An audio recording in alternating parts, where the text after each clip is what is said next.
In the season of Lent, when we spend time, at least a lot of people spend time thinking about things that they're going to give up. I really like what John Donahue said about why don't we spend just as much time trying to give into how God might be trying to touch our lives. What would Lent look like at the end? How would Easter come if we really took the time in this journey of Lent to say, God's trying to touch my life. Where are those places? I had a couple of experiences on Ash Wednesday that I feel hit a little bit of what they were talking about.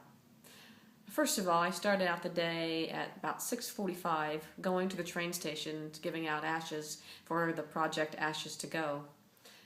There were some people who looked at me like, oh my God, I can't believe the church is on the streets, would you please go away? And others who just wouldn't look. And then there were many who stopped and said, really? The church is taking itself to us? You're bringing God to the world? One woman went over to the reporters and was crying and said, I am so moved that somebody would think of us in that way. I was deeply moved by that small act of how much us going into the world really can affect people in ways that I don't even think we can imagine.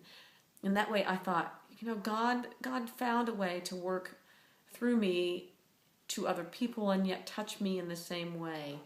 Because walking on the train station, you get a chance to see people in their daily lives, people rushing off to work. You see expressions that you don't know what it means, but you see people daily looking at their daily lives. I think there was just a reason to go out there. I don't know all of those reasons yet. I think that I will spend Lent trying to figure out some of those. And then at the 12:15 service, one of the parishioners stopped me and said, somebody invited me for my Linton discipline to set a clock and have, when the clock rings, to stop and think about God. Now, I don't remember her exact words in this, but what I thought about that was, what a wonderful exercise to spend time with a little clock, setting it and saying, when it rings and goes off, I'm going to remember something about God. Maybe this Lent, part of what I'm going to do is set an alarm or have my cat wake me up, and every time that happens, think, where is God trying to touch me this year in this Lent, so that when Easter comes, I will have new experiences of resurrection. I ask you to think about that for your own lives. Instead of giving up something for Lent, why don't you spend time giving into thinking about how God might touch you or trying to touch you during the season of Lent, so that the resurrection experiences on Easter will make you go out singing the words that I can't say today, but I'll whisper, Hallelujah.